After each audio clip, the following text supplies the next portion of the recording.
What's up, internet world? It is Wednesday, and that means it's patch notes day. And unfortunately, because they came out a day later because of a holiday in the US, I have work today. And so by the time you're seeing this video, I'm already at work. I'm recording it actually before the patch notes come out.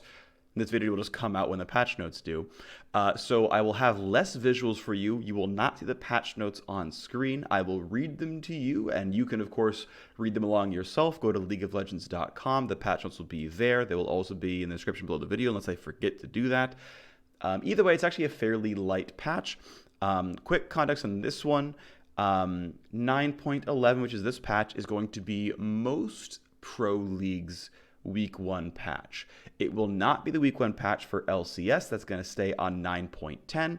But for LCS week 2 and onwards, it will be on this patch coming out, 9.11. And sort of, again, around the world, 9.11 is generally the pro patch. So let's get into it. There's some changes, and let's talk about them. Okay, and you're just going to see my numbers on the screen, and I will read you, the patch notes again. You can see them yourself. So Akali getting less energy refund and less AD and AP ratio through her passive.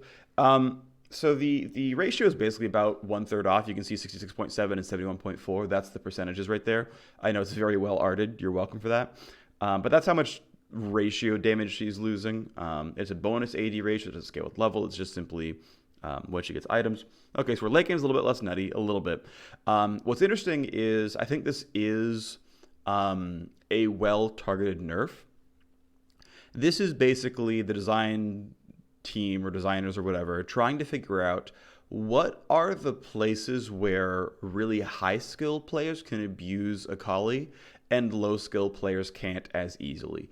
And consistent passive procs is probably a pretty good place to look. That's probably one of the hardest parts of her kit. And so this does slightly flatten some of the skill growth on Akali, though I think she's still a very high skill growth champion.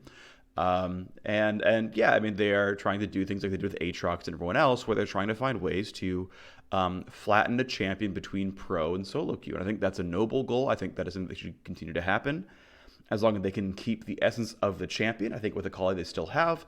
If there's a world where they have to, drop the energy refund to like 10 flat, or 5, or maybe even 0 or something, then maybe that's the world we live in, and they can probably find ways to make that combat pattern still work. But that's seems to be like the right places to go for Akali. Seeing that Akali has to be nerfed because of her pro presence, she's getting nerfs and not compensation buffs. I don't expect this to move Akali out of pro presence at all. She's still going to be a low win rate solo queue champion. That's just what it is. Next up, small nerfs to Amumu. This one is being nerfed just because he's OP in a lot of bans of solo queue. The passive true damage going back from 13 down to 10. That was part of the buffs that happened a while ago. It's fine. Yeah, I mean, if, I kind of figured this guy was likely to be sort of overtuned in mid-skill, and he is, so down that goes. Next, a change to Echo, where basic attacking after E is no longer delayed. This is the Vi treatment. This is interesting because this is a very typical August change. Like, this is, like, Echo's his champion, Vi is his champion. He is very keen. I think it's a good choice. It's very satisfying for very little power. He is very keen to make his champion's attack resets, right, Vi E, Echo E, come out too fast. It actually skips frames in the attack animation and hits really early. But if you're looking purely at like a DPS perspective, if one attack hits too early, then the next attack must still hit on time, which will feel late. Because it's still supposed to be like 1 second after the attack, just the attack hit early, but still takes the same amount of time, if that all makes sense. So essentially, he's doing now with Echo what he did with Vi back in the day, which is, okay, the second attack also cheats and also just hits early, but it only hits early in the sense that it's the same amount of time between hits as normal auto attacks take, and now they're back on schedule. Ultimately, I think it's a very good change. I think that in the future, if we ever continue to make like cheating basic attack resets, which I think are actually pretty positive, I think they feel really good, and there's not that much power gain. I think this is an easy win where it feels is better than reals, and that's like a great thing to do in design. I think it feels great, but it's not more powerful. Who cares? It feels great. You won. You felt great without your opponents getting destroyed. You've won when you can design things like that. So, anyway, yeah. So this is a good change. It's very, very small. It's not going to mean a whole lot, but that's kind of cool. Yeah. All right. So next up is something that's finally on the numbers, and I could have chosen to not switch to the screen, but I did, is Galio. And Galio is losing 10 to 30 damage on his W based on, 10 damage flat, 30 damage when you've done the full charge. The AP ratio is actually up by 50% though. So here's your changes there. I chose to do the full charge version of the damage.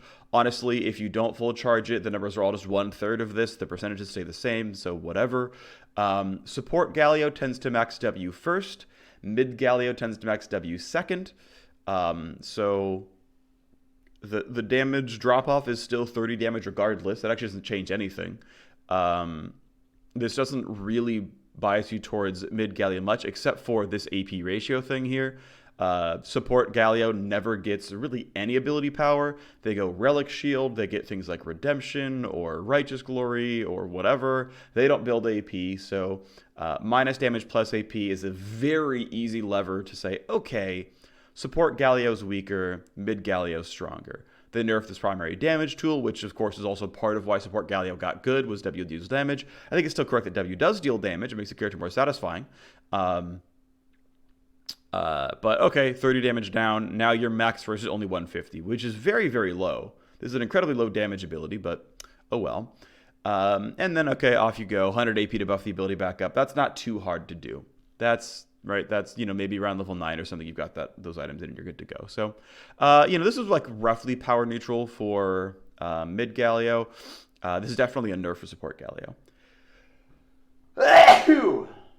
Next up is the nerf to his E, which is 10 damage down at rank 1, but the same at rank 5. 20 damage down at rank 1, same at rank 5.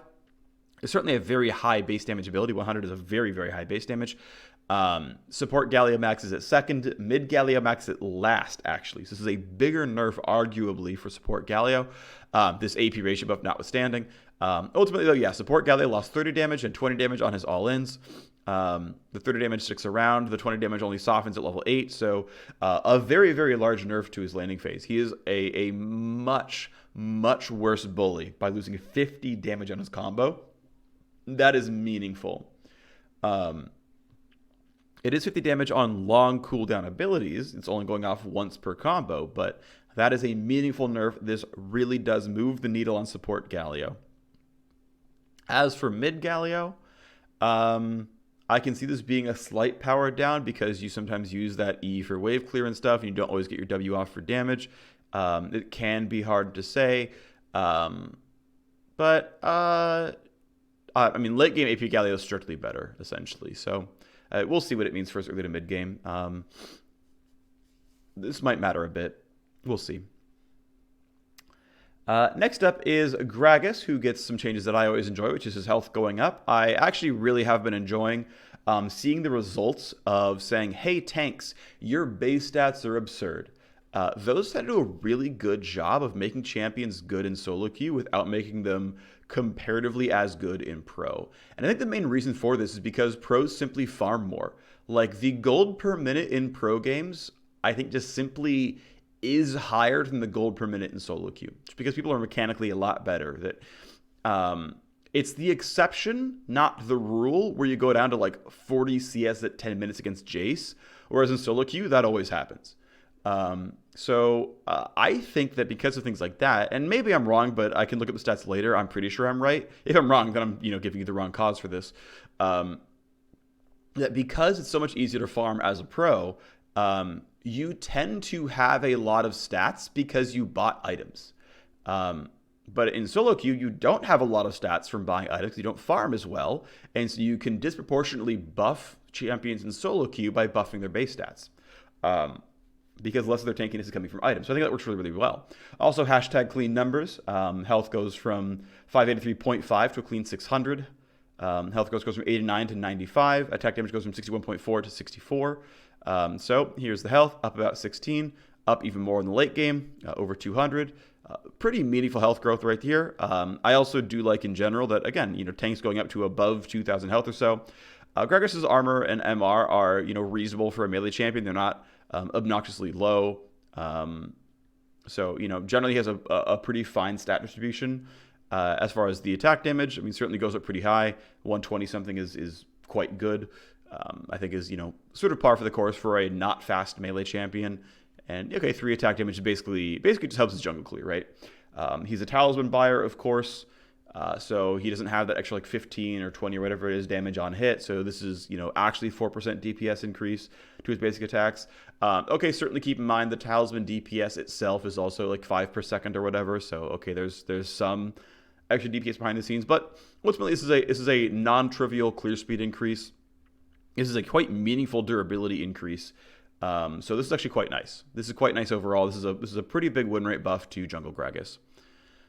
Next up, changes to Janna, who is getting a cooldown incentive on W, is getting less rank up incentive on damage on W. And so here, if you just kind of math this out, and by the way, this was, I really hate having to do the patch rundown for Janna every time, because it's so finicky having to do all the math on her passive and stuff. I only did base move speed plus her passive. I didn't actually choose to do including boots. So in the real world, there's even more bonus move speed from buying boots that flattens this percentage even more. The flat difference is the same. The percentage goes closer to 100%. But ultimately, her cooldown versus damage math is in the favor of DPS. Right, 75% as often you can cast it for 84% as much damage. That is a DPS plus. It makes her less bursty, higher DPS, more mana constrained to be fair, but also means you can throw your poke out and get your move speed back sooner. So, some stuff there. I forget if W still has move speed on. I'm pretty sure it does. Whatever. Moving on. Ultimately, it's a DPS gain in all cases. So there's that. As far as the Eye of the Storm, and by the way, this actually means that there is a rank up incentive on this ability. Even though the damage scaling does go down, the cooldown scaling should make up for it, assuming you're able to cast it pretty close to on cooldown. If you're really only doing it once a wave, you don't need to as much, but often, yeah. Next up is a change to Janna's E, and this is interesting. It actually lowers the rank of incentive on the E. You're getting a 10 flat bonus on the shield, which is nice. 10 flat bonus on the shield is a good thing. And you are having the cooldown incentive on ranking up. It starts 2 seconds lower and it only gains 1 second per rank instead of 2 seconds per rank. So you don't need to max E first if you were going to before. Now, typically people definitely max W first, E second. That is her most common build. It is her highest win rate build. This actually further incentivizes you to not max E first, instead max W. We'll see if this actually has this effect of actually shifting player behavior, because seeing your shield go up to more value is something that's going to kind of tell you, hey, what about maxing this? Seeing your W damage rank up go down to only 35, again, might make you not do it. We'll see what happens. Ultimately, yeah, this should be reasonable. This is generally a buff to Janna. Also, each ability that slows or knocks back an enemy champion reduces either storm's cooldown by 20%. So my understanding is that's W and R only, because it says knocks back, not knocks up. Although I'd be surprised if the Q didn't get involved in that, because that is the coolest ability she has. Who knows? Either way, I guess your R can reset your E, which is cool, which further incentivizes that, yes, it's a buff. Casting W puts your shield back up. That's a buff. Ultimately, it means that in the late game, when you're over here, in order to get the same cooldown, you must hit a W. And hey, your W is going to be up so commonly that you can get it maybe sometimes twice per E. And hey, you get your shields back really, really quickly. So this is a, I guess you can call it a Soraka-esque change, right? Hey, you got this offensive ability, use it to get your defensive abilities up a little bit better. I think it's a cool design paradigm. It's how Nami's W works, right? It's better when enemies are around. It's how Soraka QW works. It's now how Janna works. I think this is a good paradigm for a support. It's to say, hey, you've also got offensive tools. Use them to make your defensive tools better. I think that's generally a positive. I say this, though, not being the typical enchanter player. Now, when I play support, and support's my second best role, I play enchanters. And they are better than I am at tank supports. I like getting in there and dealing damage. Like I also like mage supports. Like I'm happy to go in there and spam, Sona Q and spam Janna W and get Nami damage and trade, by myself, whatnot. I understand that there is, a certain percentage of the player base that plays enchanters for the nurturing aspect and actually doesn't want to be forced into combat. Ultimately, it seems like that is not a Yumi notwithstanding, and even then, she should be in combat a fair bit. That the non-combat playstyle is not really supportable in League of Legends. So it's further incentivized saying, hey, no, you need to be a combatant as well. You need to deal some damage. You need to use your abilities aggressively. And I think that's okay. And even if you really do want to just nurture, you can peel melee champions with your low Zephyr cooldown. Like the slow is pretty long. It's like 2 seconds at least, and the cooldown's down to 6 seconds, and you're going to get 20 CDR automatically in your build. So you've got pretty short cooldowns for peel. Keep in mind the CC didn't go down and the cooldown did. I spent a lot of time in these changes, but I mean ultimately it's a direction shift for the champion, and it is a power up for the champion. Next up, nerfs to Jayce. 0 to 8% off the damage, 17% off the AD ratio, which means that Riot is doing more to nerf his late game than his laning phase. His laning phase is touched slightly. This is very slight. This is more cosmetic than anything. Not that it doesn't matter. 8% is 8%. That's meaningful. But this is the real change that, hey, you're going to have a really hard time actually, chunking your opposing characters with, your double lethality mid-game spike because when you lose, 0.2 off the AD ratio, and you have 100 attack damage, that's 20 more damage. So every 125 AD, no, every 125 AD is double this nerf.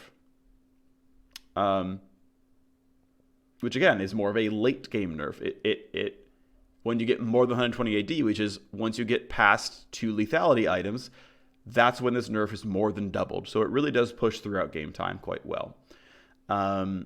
Next up, a small nerf to Karthus. It's a very simple 50 damage and 0.10 off the ratio. Pretty much an all-round nerf to the R, right? It's about 1/8-ish at all times. I don't think his win rate was that insane, but he's definitely frustrating. I understand that. Also, to be fair, I haven't checked win rates since the most recent couple patches came out because I haven't been playing that much solo queue. But Karthus did get benefited by the Luden's Echo buffs, so probably totally reasonable to then have an immediate follow-up nerf here. One thing I do want to point out, by the way, is Karthus as a champion actually has a disjointed win rate between jungle and his lanes. His lanes actually have a higher win rate than Karthus jungle.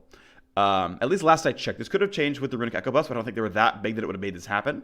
But ultimately, Karthus is a very efficient laner, actually, and the jungle actually needs to be caught up with that. So I think at this point, all of his rolls are above 50%, so down he goes a little bit. But I would kind of like to see a world where all the rolls are at 50%. I think that's kind of a good thing. Next up is a change to Master Yi. No longer gets the bonus attack speed at level 1, so here is his old and new attack speed. It's, Master Yi's actual attack speed growth is only 2% per level. It's actually very, very flat. To be fair, he has Highlander and buys things like Blood Razor and Circus Greaves. I actually like, by the way, that in the sort of stat profile, Master Yi has a high base attack speed, but low attack speed growth. Because those things basically both incentivize you into playing an auto attack heavy build and buying attack speed. Because the more actual attack speed is on the kit from scaling, the less mathematically attack speed is useful. So even though it feels weird, you're like, wait, Master Yi only has 2% attack speed growth. It's like, well, hold on, there's reasons. And obviously Highlander is the main reason, but double strike's another good one, etc., etc.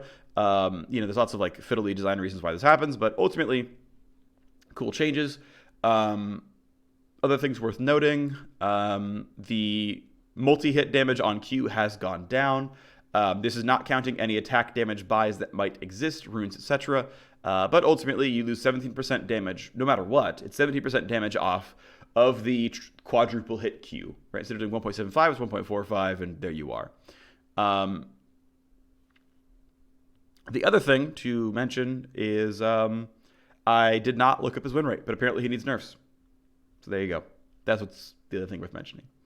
But yeah, I still think these are cool changes, and we'll see what kind of happens down the line with this champion. I'm excited to play him some when I finally get some time to play games again. I've been kind of busy recently. Next up is Rammus, who is getting a very, very small change. They are intended as nerfs, though. It is a flattening of his passive damage, so technically this buffs his jungle clear for the first 2 levels, and then it's a nerf from 4 onwards, but at that point you're much more powerful, who cares? This obviously affects his W damage return. It affects, how much damage he submits through his passive. I want to point out that I am including his base armor in this calculation. This is 10 plus 10% of his base armor. It scales this hard. He gets a crap ton of armor. This does not count the W active. That, of course, adds more on top of it. I'm not including that either. This is that same number, but including his base attack damage as part of this, just to see his like auto attack DPS changes. Again, fairly small. This is a bit bigger, but again, keep in mind that as you buy armor, as you turn on W, this number flattens again. The last thing is his R damage down by 25%. Ultimately, these are just simple changes to the fact that, hey, Rammus is a high win rate character.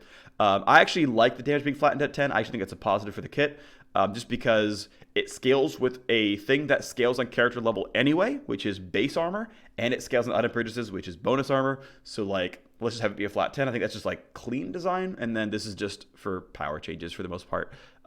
In a fairly invisible way, it's very hard to appreciate Tremor's damage, so it's getting a pretty big nerf. We'll see how much of his power budget is in Tremors, because I don't think this is that big of a change. But this, we'll see if it's meaningful or not by what happens to his win rate. Next up is Warwick Q. Warwick Q deals damage based on his total attack damage and his target's max HP. I chose Warwick as the target to calculate the max HP damage. One thing to point out is the correct build for Warwick is maxing W first and then Q second. Some people max Q first. And they're weaker for it. So this is going to be a win rate bump for all the players who max Q first by quite a bit, because the healing is up quite a lot. But is also a win rate bump, just not quite as big for those who max Q second, and you can see the numbers here in that regard because it is a more popular build. That's cool. He heals more. Good stuff. Good job to Warwick. The next thing going on that matters, there's like a bunch of quality of life stuff to Yuumi that I'm not going to really go over. The next thing is some reverts to Zac. Better cooldown scaling on his Q. I don't know why I didn't put that in, but I didn't. Better cooldown scaling on his Q, but a worse slow. AP ratio scaling back on the W, and the R is back to the old R. I looked at some of the numbers. The old R is back to the exact same AP ratio and damage as the old one. The W is still lower on base damage than the old one. The Q gets really close on cooldown overall. At max rank, the Q gets, I think it's actually, at max rank, the Q is the same cooldown as the old Q, but now has the cool, like, slap mechanic. Ultimately, I know a lot of Zac mains are happy to have their old Zac R back. I think the new Q is cooler. It's not just simply like aim, deal damage. I think I do like the new Q. And yeah, I mean, that kind of does it for this patch ultimately. There's nothing else really worth talking about here. It's short enough that I'm not going to do a TLDR. Thanks for tuning in. Y'all are wonderful human beings. I am so excited for the LCS to start. It starts on Saturday. Get hype. LCS on Saturday. It's going to be sweet. I'll see you there. Goodbye.